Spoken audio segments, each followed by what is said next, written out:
Adam Pearce and Nick Aldis are in the ring as Triple H arrives. There's some Rocky sucks chants, and Hunter says that some people don't know their role, and some tried to insert their authority at the press conference when they don't have any. And I'm like, if he's talking to The Rock, it's like, man, if we're playing rock, paper, scissors here, Hunter ain't The Rock. You know what I mean? Hunter is scissors, yes. Yeah. So the board of director here. And so again, this is furthering this sort of sub story that they have as I guess the work shoot portion of this entire thing that they introduced on at the press conference with The Rock being at least they went into business for themselves, as Hunter noted. So dude, maybe Russo is back. Yeah, this was another talking matches, and he's doing the Mania main event this year. This was one of the other talking points from, I would say, coming out of the press conference was them introducing The Rock now, not just as a heel, but as a board member of TKO who can, he's essentially doing the Bucks gimmick where he can forcibly put himself into certain matches.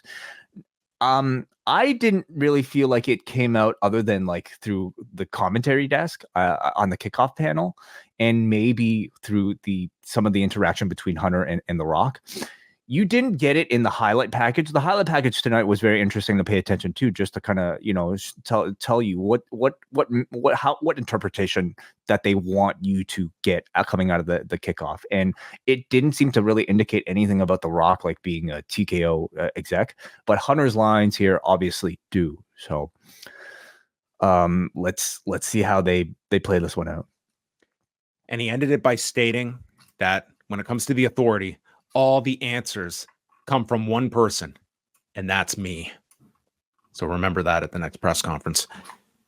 Reigns and Cody, he states, is the match at WrestleMania 40. The crowd chants for Cody, and Hunter notes that some are disappointed by that decision, but it doesn't matter if you don't like that decision.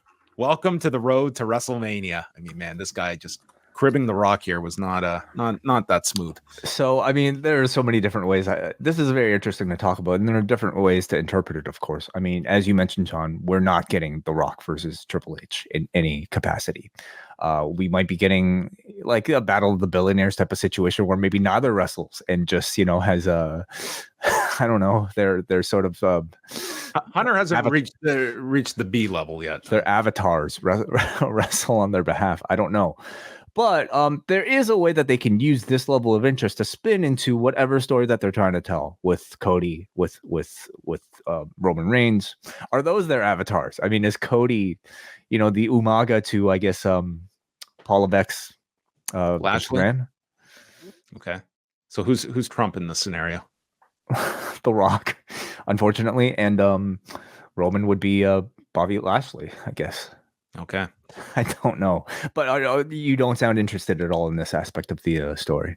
I mean, we'll see where things flesh out. I think that this has been extremely complicated, but again, I caveat all of that with the fact that the audience is into this. They're getting the match that they want, and it's just, when you break this down into the pieces, it's really contrived and really just, I mean, it like is kind of baffling when you're watching this, and like we're getting like heel Rock here as the evil board of director, and Hunter, who can't wrestle at all, is becoming like the focal like babyface authority member. He's the voice of the audience. Yes.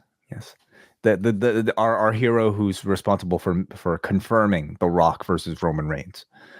Right. He has delivered it, just like Pizza Hut, the sponsor.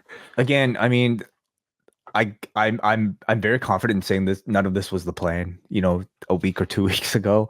This is them doing their best to, I think, make was this the plan 7 days ago?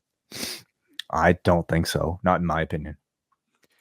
Aldis then states that, well, we now have to find a challenger for Seth Rollins. I mean, dude, Rollins is, was really felt like granted, he should have a spot if you do this tag match, but Rollins needs to deliver a hell of a promo on Monday addressing his Well, that's failure. what I said about Cody last week, and he basically said nothing on Raw.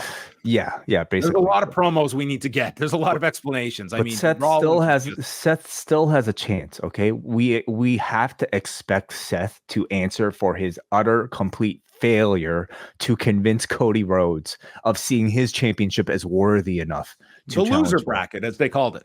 Mm-hmm. Yeah. This is the loser bracket. And now we have a loser bracket. It's going to be 12 men in qualifying matches over the next week, beginning with tonight's SmackDown. So the qualifying matches, we're about to get Drew McIntyre and AJ Styles. Later in the show, Sami Zayn and Randy Orton. On Raw, it's Bobby Lashley against Bronson Reed, Ivar against LA Knight, and then next Friday on SmackDown, Kevin Owens takes on Dominic and Logan Paul faces The Miz. I saw when they showed these graphics here and they were starting to pair off, we were down to the final 4. Dude, I was so excited that I thought we were going to get Logan Paul against Ivar. I was so disappointed when they announced he's just facing The Miz. I mean, what a nothing match. Well, you might get that interaction in the chamber, perhaps.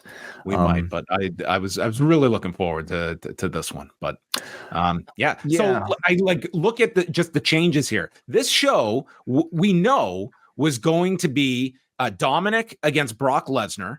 We were going to get Logan Paul against somebody. Punk, presumably, whether he would have been in a chamber match or something else. He would have been in the chamber to make his way to Rollins. Yes. Yeah, you would think.